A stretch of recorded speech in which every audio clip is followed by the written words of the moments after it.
నర్మటలో నిర్వహించిన రైతు ఉత్సవాల కార్యక్రమం విజయవంతంగా నిర్వహించినందుకు ముఖ్యమంత్రి యనమల రేవంత్ రెడ్డికి రాష్ట్ర ప్రభుత్వానికి మంత్రులు తుమ్మల, పొన్నం ప్రభాకర్ హృదయపూర్వక ధన్యవాదాలు తెలిపారు.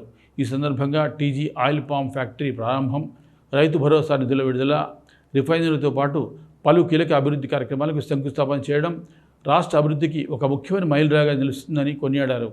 ఈ కార్యక్రమాలు రైతుల ఆర్థిక స్థితిని బలోపేతం చేయడమే కాకుండా గ్రామీణ ప్రాంతాల్లో ఉపాధి అవకాశాలను పెంచేందుకు దోహదపడతాయన్నారు. రైతు సంక్షేమం, వ్యవసాయ అభివృద్ధి పట్ల గౌరవ ముఖ్యమంత్రి నిబద్ధత మరోసారి స్పష్టమైంది.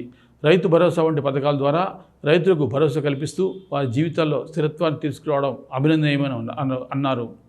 రాష్ట్రాన్ని సమగ్ర అభివృద్ధి పదంలో ముందుకు తీసుకెళ్లే ఈ విధానాలకు మా పూర్తి మద్దతు ఉంటుందని తెలియజేస్తున్నాను. తెలంగాణ రైతాంగానికి మేలు చేసే ఈ కార్యక్రమాలు మరింత విస్తరించి ప్రతి రైతు కుటుంబానికి లబ్ధి చేకూరాలని ఆకాంక్షిస్తున్నామన్నారు. ఈ సందర్భంగా మరోసారి గౌరవ ముఖ్యమంత్రికి, సంబంధిత శాఖల అధికారులకు కార్యక్రమం విజయవంతం చేయడానికి కృషి చేసిన ప్రతి ఒక్కరికి కృతజ్ఞతలు తెలియజేశారు.